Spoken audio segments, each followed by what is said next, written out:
Hi everybody, it's Bonnie with Miami Ghost Chronicles, stories of the supernatural. And I am here out by Lake Wales, Florida, in an area called St. Anne's Shrine. Okay, now the story goes supposedly that that shrine over there was built in the 1920s to commemorate some type of miracle, which I'm going to investigate and find out exactly what are the details, because I just kind of came out here under the fly. I just heard this from somebody about this place. But anyway, the miracle was supposedly some boy was cured after swimming in the lake.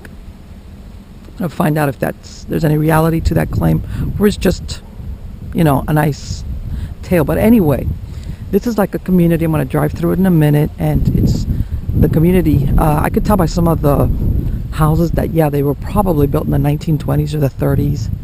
We've got this little bridge that was built right here. Okay. You can tell just by the structure that it's an old bridge, and I can't walk out to the shrine, which is what there. But anyway, that supposedly there was more of a structure or a shrine or a commemoration of it, but back in the 1950s, according to what I read, an unsympathetic Catholic church, I guess they were not happy, kind of either tore it down or didn't maintain it or whatever. But stories are that there's unusual sights and sounds heard around St. Anne's Shrine, which I'm not surprised for different reasons. Number one, it's on a body of water. Number two, when you have a lot of people that come to an area to petition because of the religious beliefs, that energy sometimes stays around for whatever reason. And number three, I found that a lot of either religious houses, temples, things of this nature, for some reason, whether the architects or the builders knew it, they usually go to specific areas that have some type of energy there to begin with. And that's been found out by a lot of nowadays, where certain cathedrals and churches and other types of holy places have been built on the site of even prehistoric sites of worship, whatever, or that that basically where ley lines come together. Here we are. I want to fall in there, but this is very pretty, as you can tell. Okay, and I know there's some type of plaque on there. God knows what that says. I don't know if maybe at some point there was it looks like up there maybe they might have had a light, or if there was some way to get to that, or maybe by boat. Anyway, this is not a large lake, and I'm really interested in seeing what is the story about St. Anne's Shrine. When I drive around, look at some of the houses, like I said, you can tell by the architecture that they've been here for a while. It's a secluded neighborhood, and let's find out what's real, what's not. And I can't even find any neighbors just to ask them, have they seen or heard anything? Sorry, everybody, it's me again. Okay, I kind of look a little bit like this because me and I'm not even going to film Henry. Should I film Henry? He's going to be mad at me. Look at him. Okay, we look like we just did, which is we just slept in the car because we were driving back from ghost busting up in North Florida, and we were coming back, and we took a little nap in a rest area, and then we said, you know what, we're not that far off from this place. Let's find out. Let's take a drive, and we'll take a look at the lake, and you can see some of the houses. So, hang on tight. Let's see. All right. Okay, as you can see here, I don't know if just there was a bench there with a little, I guess like a little pier. That went underwater. I don't know what happened to that. Oh my God, what is that, a cross, Henry? Yeah. What? Oh my God, there's a shrine back there. Yeah, it used to be part of a church, see? Oh, there's a church back there, guys. Let's check this out. Hold tight, hold on. Oh, we've got something here. I don't know if this was part of the entrance. Yeah. That is Latin Jesu Pax Nostra. Jesus, peace be with us, or have mercy on us, or misericordia, which is mercy. Let's see.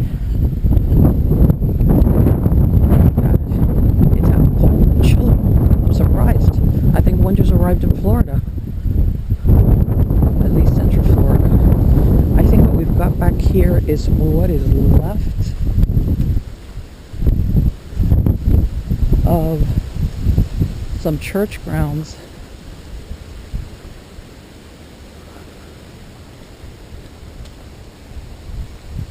There's a cross over there.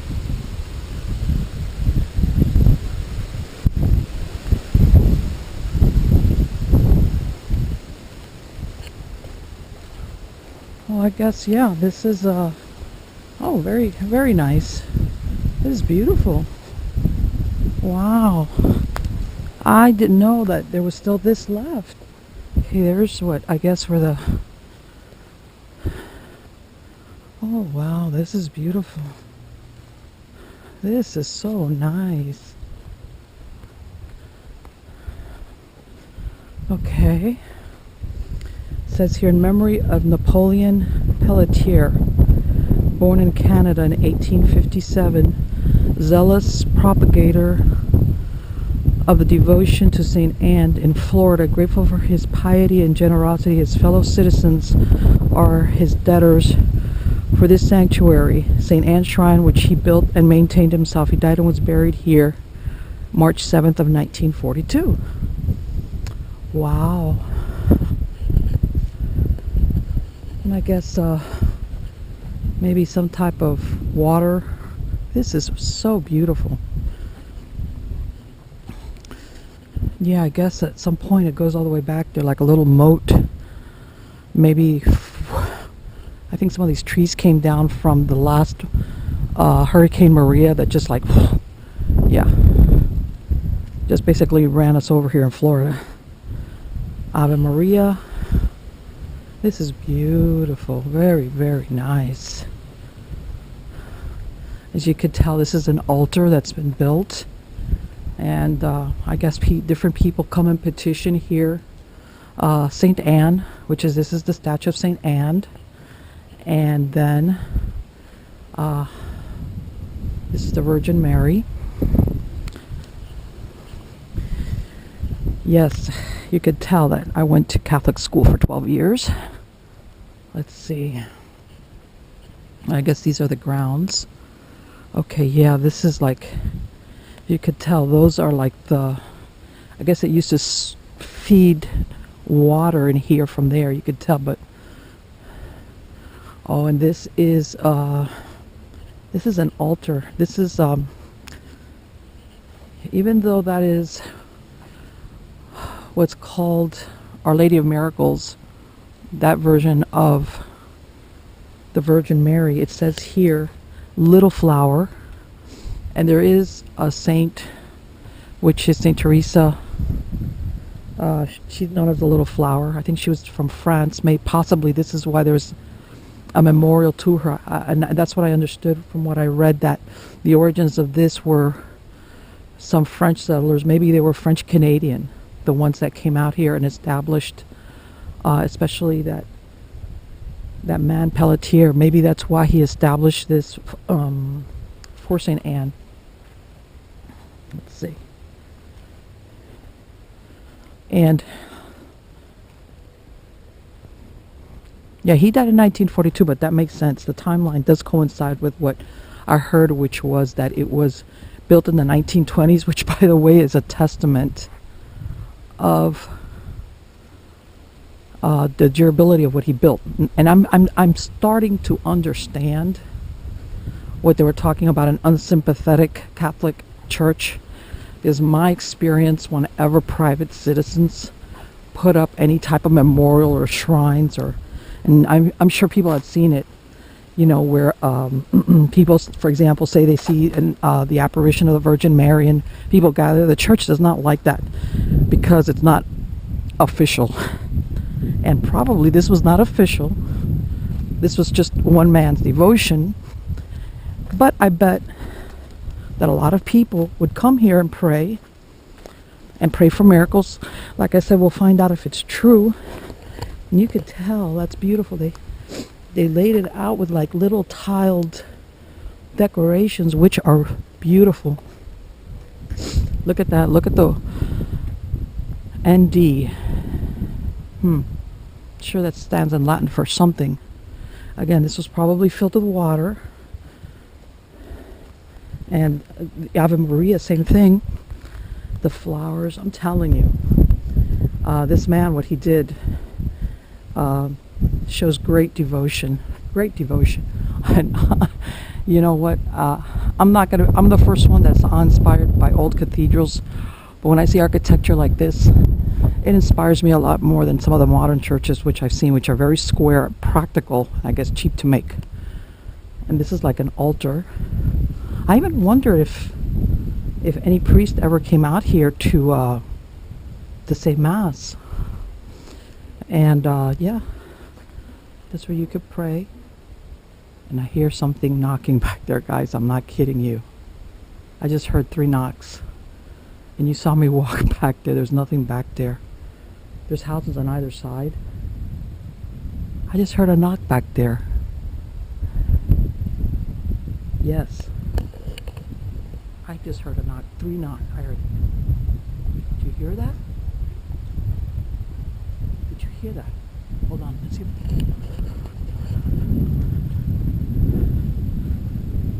It's coming from back here. As you can tell, guys, there's nothing back here. There's a house way over there. Those grounds extend back there. I don't know where. What? Okay. I'm officially wigging out. Okay. I am officially wigging out. But anyway, getting back to what I originally said. Wow, I'm telling you, you can't tell, but the hair on the back of my neck, there it goes. Do you hear it? God, of all the times to have a camera with a bad audio, shoot. Every time I come up here, it does that back here.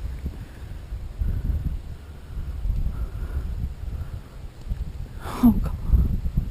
All right, let's do it the 3rd time.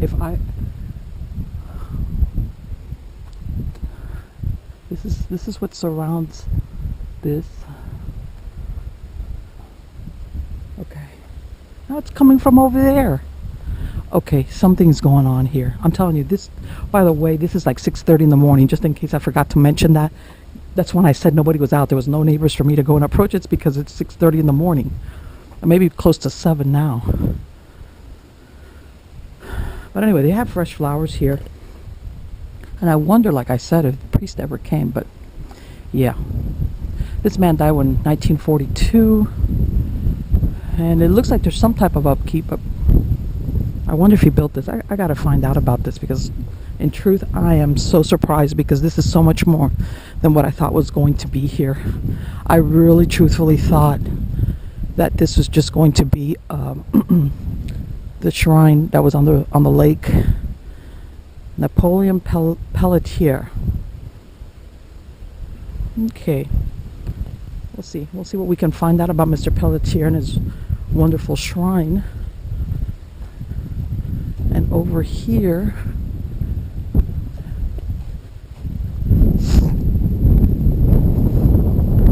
I guess this is the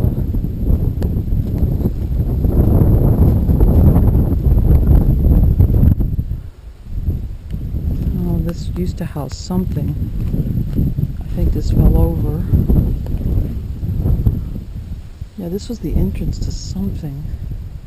I don't know where his grave is at unless it's this cross up here. Guys, I know I'm trying to talk really calm, but I haven't heard the knocking again. That was so unusual. That was so unusual. And it would be 1, 2, 3 knocks. Then 1, 2, 3 knocks. I'm telling you. Whoa. I wonder if this might be his grave, or if they just put this at the entrance. Okay, peace be with you, Mr. Pellicer. Napoleon, peace be with you, Napoleon. You're buried here. Let's see. And my favorite Spanish moss. Okay, we'll take a little tour on the lake, so maybe we capture something on audio. As you could tell, those steps over there, even though it's the front part of these people's houses, this had to do with what was back there. And also that memorial, Cor Jesu Pax Nostra, Miserere Nobis, and Advenat Regiunum Tum. No, my Latin is not enough that I know. Cor Jesu, I think, is Heart of Jesus. But let's see what we find, guys. While I was away, and my sidekick Henry, my videographer, was sitting in a nice warm car, he got a translation of what it says in Latin. Let's see what it says. What does it say, Henry? Sacred Heart of Jesus, have mercy on us. Sacred Heart of Jesus, have mercy on us. That was not far from it. And most of all this Right? used to be part of a church. Right, the church is back there. That's a column over there. Right. This is steps right here. Okay, yeah, I saw that. This is steps right here. It goes here. It goes Right. all the way back there. When all this was torn down, they built houses on top of it. But all of this belonged to one big monastery. A monastery or a church? Like a church, like a part of a big, giant Gothic church. But it's not that big, no. Well, you know what? See, guys? See that? See Yeah, that, no, yeah, that- it's like that entrance over there. The lining goes all the way there, goes all the way back, and it goes all the way around the whole entire thing. When all this was torn down, they just built houses in its place, Yeah. but a lot of the structure's still there. Look, see? Yep. There goes a column there, there goes some over here, some over right here. Yeah. See the rocks right here? Can you imagine? See? Here you have your house, but it's put down the window, minute, Henry. See? So you could tell these grounds must have been quite extensive because See? here you have basically that's pretty cool. They appropriated the entrance to the church or walkway into the church. So those grounds were more extensive. Put that down, Henry. See? And over here, this is great. They have You see like the bell and Yeah. everything else? yeah, All this but that's was- a newer bell. Yeah. But yeah. No, that's an old bell. See the rustle? Oh yeah, it is. You're right. You're right. That is an old This is bell. all part of one thing. Yeah, and yeah, at some point, probably after Napoleon Pellicer passed away in 1942, probably they sold that land. Something like that with those windows, which I'm very familiar with. That's from at least the 40s, 50s. That's a type of, because I've lived in houses like that. That's a Florida built. They still have some empty land out here.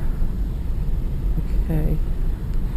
So yeah, and you could tell some of the structures on some of these houses are. Here's another one, underwater. I don't know if what happened. The lake goes.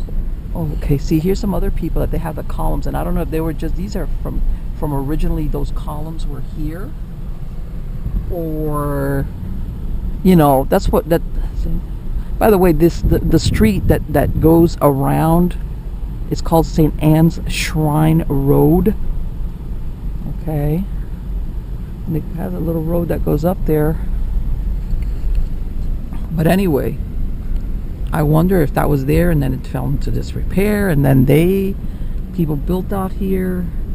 But yeah, because there's a circle of houses all around it. Look at this. Okay. All right, Henry.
Hi, everybody. Well, you saw me there, uh, going ahead and just basically doing a visit to a historical site, uh, basically on the spur of the moment. I usually work my investigations the other way. I go ahead and do my research first and then go in. But I did this one. It was, when you're at the right place at the right time, and you either go or you don't go. And once I did get into the research, I realized that there was so much more about this location, about St. Anne's Shrine, or what was called St. Anne de Lacs, that I wish I had known beforehand. But I'm going to go ahead and go over all the information and the beautiful and mysterious history of this shrine that was basically erected in the middle of nowhere back in the 1920s. The name St. Anne's Shrine, originally it was always known as St. Anne's de Lacs, because that area was settled by French Canadians and from Montreal, and they were going ahead and taking an example, because they're very devout to St. Anne in Canada, especially I guess in Quebec, and they wanted to go ahead and have a little piece of that St. Anne and establish it here in Lake Wales. So it was considered a rural shrine, and it was built about 1920. Now what would happen was, and in truth, I found out, for example, some of these French Canadians, I think they were originally French Canadians, but they had already immigrated to other parts of the United States before they came down to Lake Wales. For example, you'll see in some of the information, Napoleon Pellicer, he had been living in New York for like over 25 years. Another family that came there, they were from Pennsylvania, but I think they all had that the same origins of coming from Canada. And how that happened was they started coming down during the very harsh winter months to this area of Central Florida, now known as Lake Wales. And this shrine is located about 1.5 miles south of State Road 60 in Lake Wales. And as you could tell by what's still left there, that it was built of stone, which is much more difficult to use than, let's say, wood. At one point, the shrine included a church, and it had an elaborate set of statuaries. Throughout those wooded areas, there was at least 12 of them for each Stations of the Cross. You would go through a little path. I couldn't find any, and I'm sure that some of them just are not there anymore. Like I said, the original French Canadians that set this up, they were devoted to Saint Anne de Beaupré. And one of the things that Saint Anne is known for, she's known as the mother of the Virgin Mary, and she's known for healing the sick. Now, during the 1920s, that this colony came down, they called them the colony, came down there. One of the gentlemen that was given credit for building, his name was Napoleon Pellicer. Looking back at the history, I don't think maybe he so much did it physically, because I believe he had a little bit of money. I think how he definitely helped was by giving money, because they would leave. This colony of French Canadians would come for the winter, bring a priest with them, and then they would leave, and then they would come back every winter.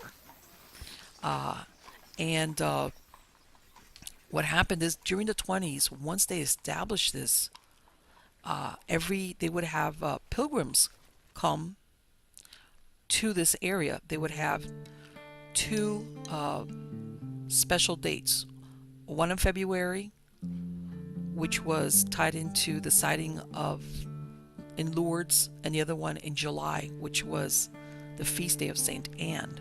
And at one point, 50 to 75,000 people were coming here in 1 year, which was a lot, quite a lot. But besides that, they would have others, masses and everything, but those were the two major dates. Now, From what I understand, thousands of people crowded this narrow road and the highway just to get in there, having to park like a really far away just to walk towards the shrine. And as you could tell by some of the slides I've presented, what I could find of what this place looked like before it got torn down. The actual chapel was made of wood, and that was raised by the Catholic Church. And as you'll see, I still can't quite comprehend why they did that. It just doesn't make sense. But in a minute, I'll explain why I think they did. Also, by the way, they would also in February also celebrate Mardi Gras, which most people know is Fat Tuesday. This was the big celebration before you went into Lent, in the Catholic religion, and you basically gave up something before Easter. So they also celebrated Mardi Gras there. Now, for example, Napoleon Pellicer, even though there were various people, I'm sure there, he, as you could tell, there's even a slab there commemorating him. And he was born about in 1858 in Quebec, Canada. And he had come over to the United States by 1884 to 1887. That's what I mean. He was already in New York, and in the 1910 census, he was living in Queens, New York, and he was married to his first wife, Helene. By the 1930s, he's somewhere along the line, he got a second wife, and then he died in 1942. And by the 1940 census, he had married his third wife. Her name was Alma. She was about 31 years his junior, and he died when he was 85 years old.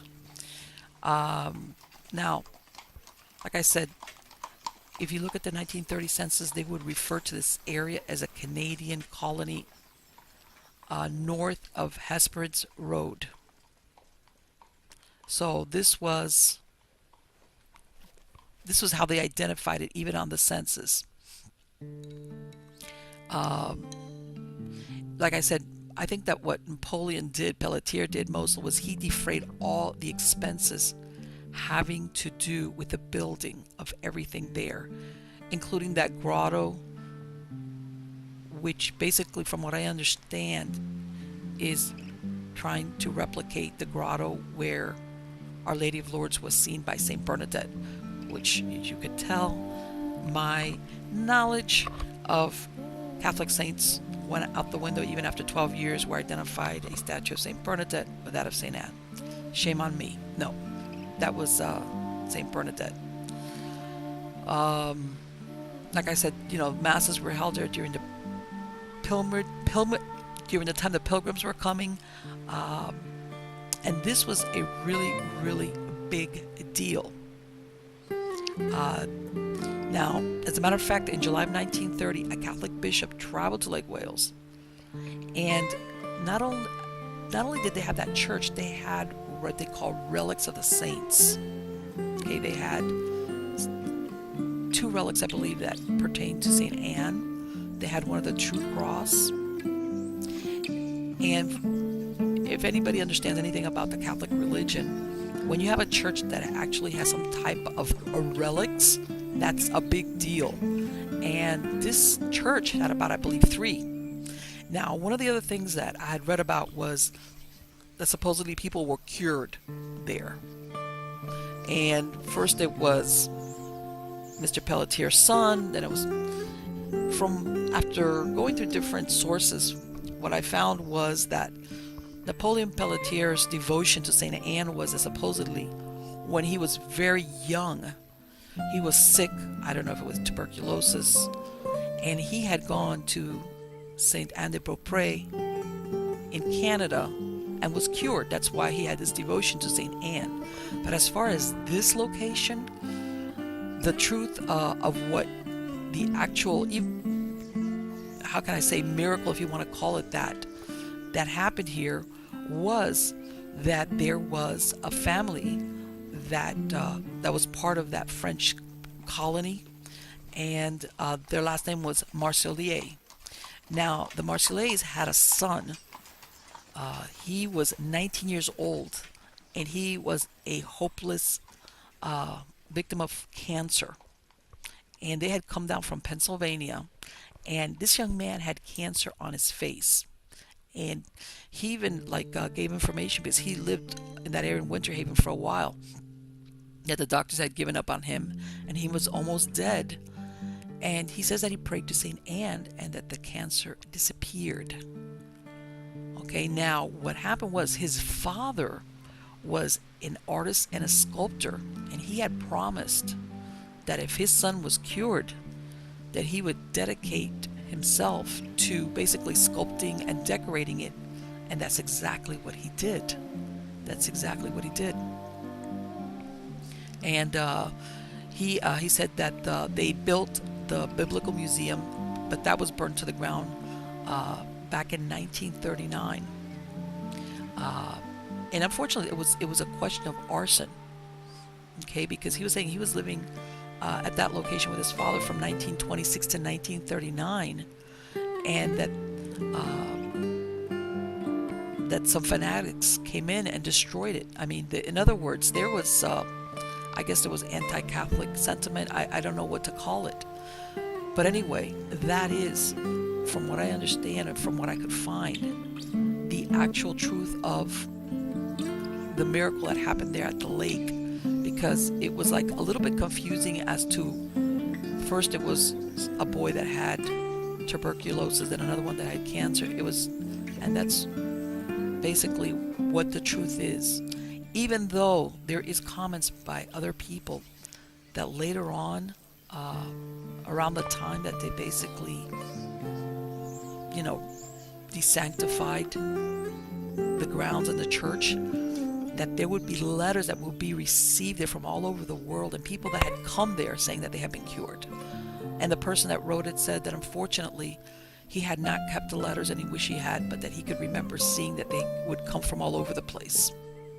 Okay, like I said, now, so in 1930, Catholic bishop comes there, blesses the repository of the True Cross. They make a monument to St. Christopher, which is that empty gazebo that you see on the lake. There was a statue of St. Christopher there. There was also another fountain dedicated to St. Anne. Some of the pictures there, you could tell what the interior of the chapel looked like.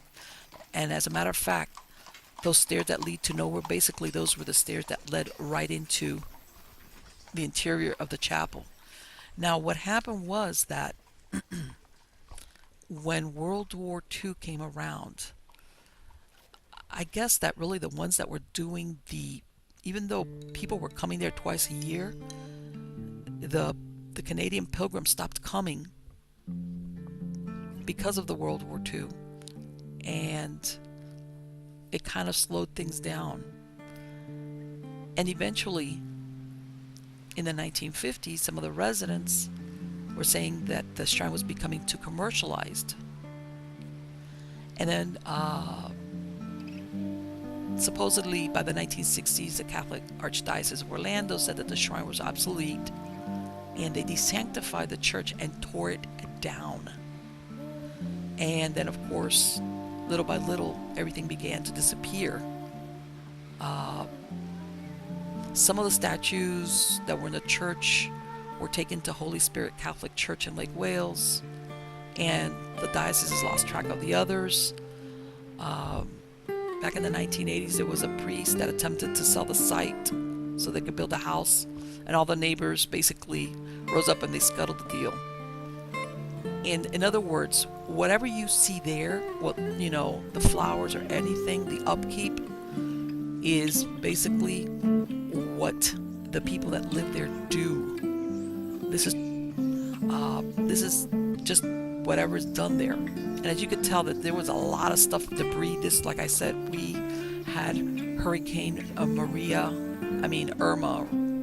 It was Maria that basically came through, and it was a lot of high winds. Now, this was the only thing that I can think of is that I think that this shrine was competing with the other church, and in some of the sources it did say that basically it was drawing too many people over there, and I guess that they just couldn't compete. Let's face it. At St. Anne's, there was, the hope of a cure. People that were sick, pilgrims would come there.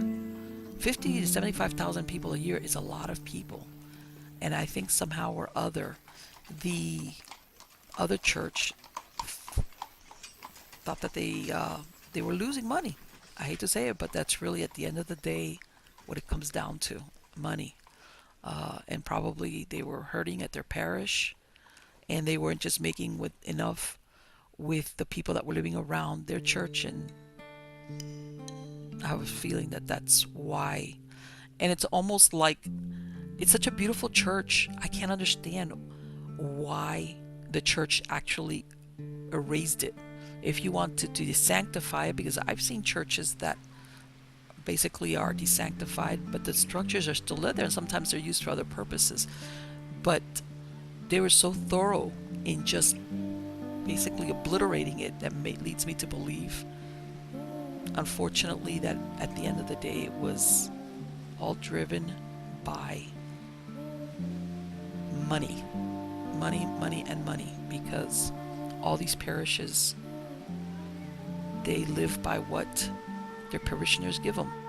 And if you're losing some of your sources because people were going over there, and I can tell you, it's a very peaceful location. As you could tell in some of this, I wasn't able to verify if there is any truth to the matter of whether nuns and priests were living in those houses. It's just some information I found. The first marriage there was done in 1926. And what's really interesting is that Napoleon Pellicer was buried there. After his death, he was buried there. And then it was found out not till quite a while, I want to say till like in 1984, it was discovered, or finally somebody fessed up, that the Laughlin Funeral Home said, oh, we moved that body out of there in 1964 because his wife, Napoleon's widow, had requested that upon her death, he should be disinterred and buried next to her in Canada. And that's where he's at right now. But it was done like very secretively. And everybody thought that he was there, and he wasn't. He was gone since 1964. He had been disinterred and reburied next to his wife.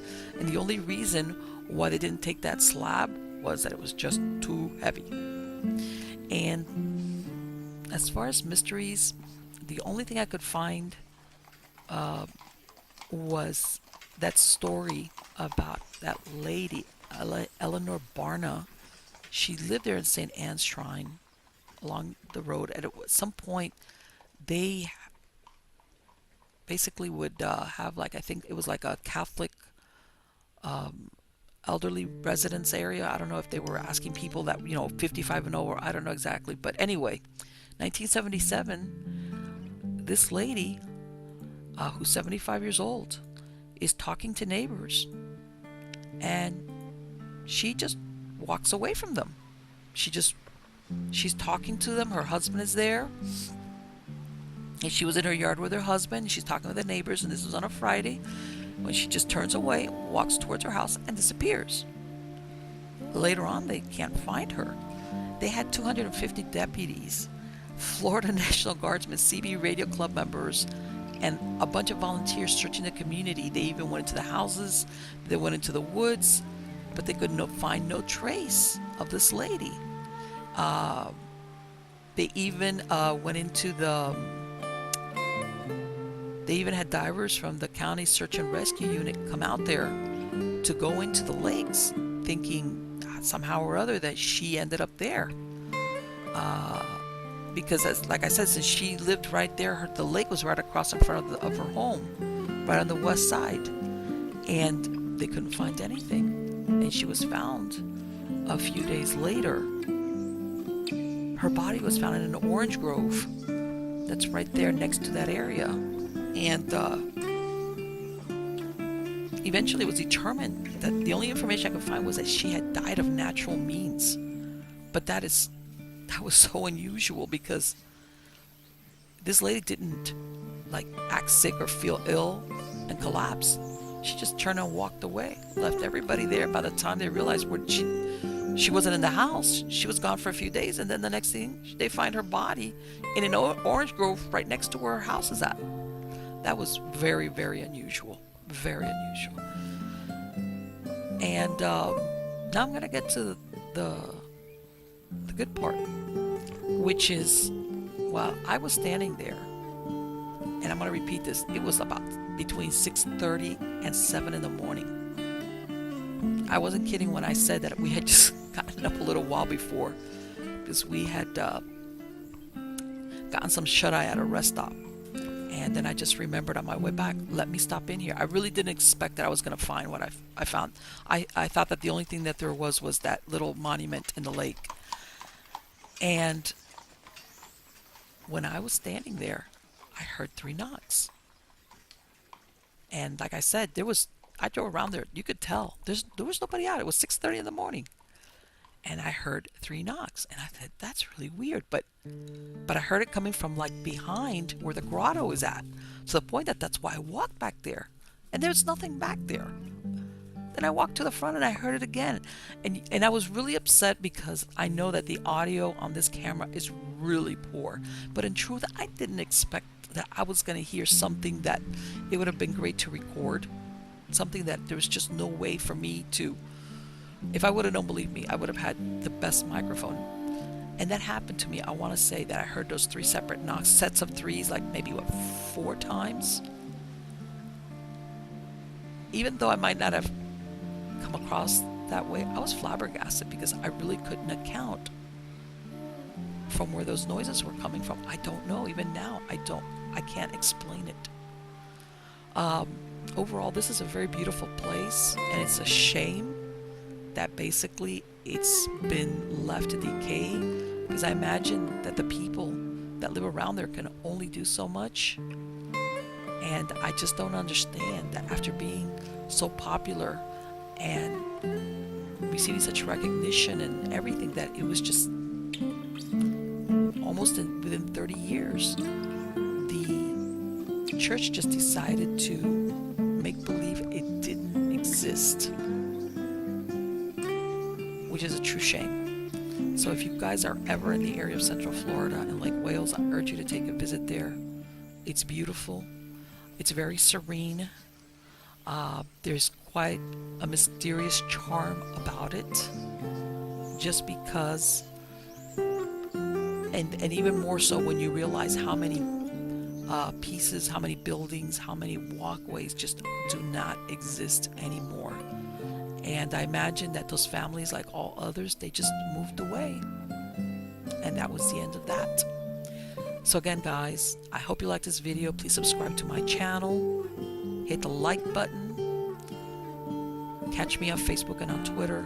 And thank you so very, very much for viewing this. And Happy New Year 2018. Take care.